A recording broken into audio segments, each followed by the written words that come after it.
Pernah kepikiran nggak sih punya tambak udang sendiri? Hari ini kita bakal kupas tuntas gimana caranya memulai budidaya udang faname skala kecil. Bahkan bisa loh dari halaman belakang rumah. Jadi gimana? Siap jadi petambak udang? Yuk kita ubah rasa penasaran itu jadi sesuatu yang nyata. Sesuatu yang, ya, bisa kita panen.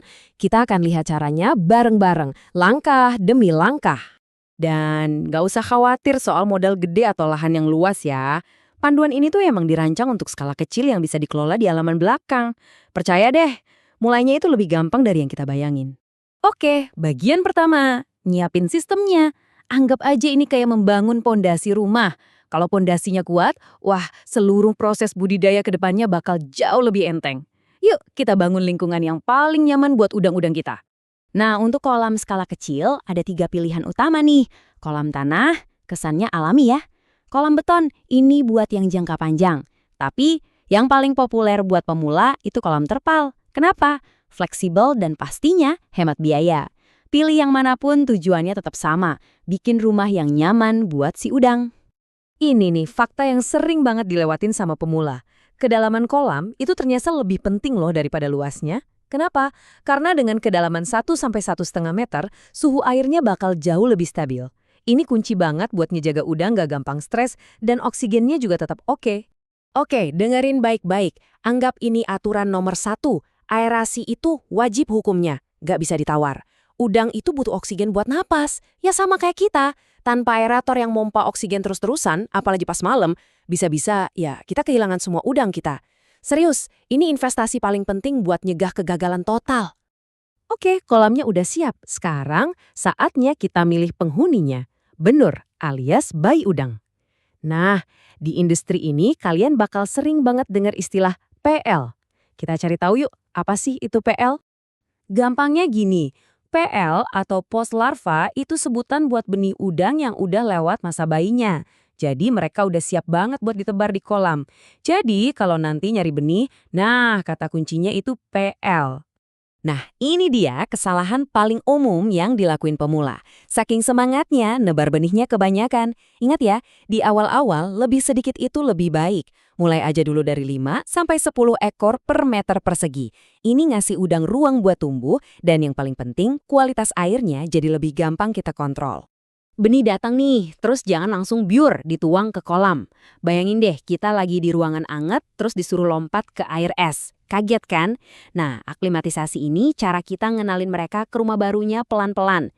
Kita samain dulu suhunya, campur airnya dikit-dikit biar mereka nggak shock dan bisa adaptasi dengan nyaman. Sip, kita masuk ke bagian yang paling nentuin untung ruginya nanti. Pakan. Ini bakal jadi biaya operasional terbesar, tapi di sisi lain ini juga kunci buat manen udang yang gede-gede dengan cepat. Yuk kita kuasai bareng-bareng caranya. Kalian harus kenal sama yang namanya FCR atau Feed Conversion Ratio. Anggap aja ini rapor kita sebagai petambak. Angkanya itu nunjukin butuh berapa kilo pakan sih buat ngasilin 1 kilo udang. Jelas, makin kecil angkanya artinya makin efisien, makin hemat. Target idealnya sekitar 1,1. Keren kan? Kebutuhan makan udang itu berubah seiring gede badannya. Ya mirip-mirip sama manusia lah. Waktu masih kecil, mereka butuh pakan yang remah, kecil-kecil, dan sering. Nanti pas sudah gedean, baru deh bisa makan pelet yang lebih besar dan frekuensinya juga lebih jarang. Nah, nyesuaiin jadwal ini, itu kunci buat pertumbuhan yang efisien. Ingat, pakan yang gak kemakan dan kotoran udang itu bakal ngaruh banget ke air. Makanya, tugas terpenting kita sebenarnya bukan cuma ngasih makan, tapi ngejaga kualitas air. Anggap aja kita ini penjaga air, bukan sekedar petambak udang. Anggap aja tabel ini dashboard mobil kalian. Cukup pantau 4 parameter kunci ini. Oksigen, pH, suhu, sama amonia. Kalau ada salah satu yang keluar dari jalur aman, solusinya udah ada di sini. Ini cara proaktif buat nyegah masalah sebelum jadi besar. Kolam kita itu ibarat sebuah benteng, dan biosecurity itu tembok pertahanannya. Hal-hal simpel kayak pakai peralatan terpisah, dan batasin siapa aja yang boleh dekat-dekat kolam, itu bakal nyegah penjajah kayak bakteri dan virus masuk. Ingat ya, mencegah itu selalu jauh lebih gampang daripada ngobatin. Dan inilah dia, momen yang kita semua tunggu-tunggu. Setelah semua kerja keras, persiapan, mantau tiap hari, akhirnya saatnya metik hasilnya. Yuk kita ngobrolin soal panen. Ini dia peta perjalanan kita dari hari pertama sampai panen. Hari ke-0, kita tebar benih. Terus di hari ke-30 sampai 60, ini waktunya ngecek dan nyesuaiin strategi. Dan di antara hari ke-90 sampai 120, kita udah siap buat panen pertama. Jadi, kurang lebih prosesnya sekitar 4 bulanan. Coba kita lihat contoh simpelnya. Bayangin kita mulai dengan 100 ekor benih. Ini bar yang pertama. Dengan perawatan yang baik, tingkat kelangsungan hidup 70% itu realistis banget. Artinya ada 70 ekor yang bakal bertahan sampai gede. Nah, ini bar kedua. Dari 70 ekor itu, kita bisa panen sekitar 1,4 kilogram udang. Tujuannya di siklus pertama ini bukan buat langsung kaya, tapi ini cara paling pas buat belajar prosesnya dari A sampai Z sebelum kita gedein skalanya. Wah, informasinya mungkin kerasa banyak banget ya. Tapi tenang, kuncinya itu cuma satu, konsistensi. Yuk kita sederhanain semuanya jadi sebuah daftar periksa harian yang gampang banget buat diikutin.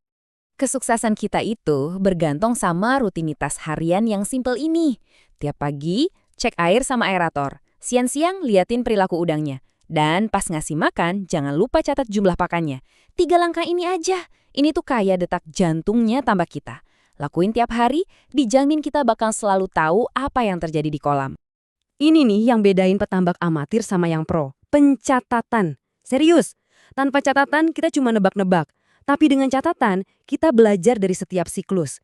Buku catatan itu bakal jadi guru terbaik kita, yang bikin panen berikutnya lebih bagus dari panen sekarang. Jadi, kalau ada 3 hal yang harus banget diingat dari obrolan kita hari ini dia. 1. Jaga kualitas air. 2. Terapkan biosecurity. 3. Catat semuanya dengan rapi. Kuasai 3 hal ini, dan kalian udah ada di jalur yang benar menuju sukses. Kita udah bedah semua langkahnya. Pertanyaannya sekarang bukan lagi bisa nggak ya, tapi kapan mau mulai. Panen pertama kalian itu bisa terjadi cuma 120 hari dari sekarang. Jadi, apa langkah pertama yang bakal kalian ambil besok?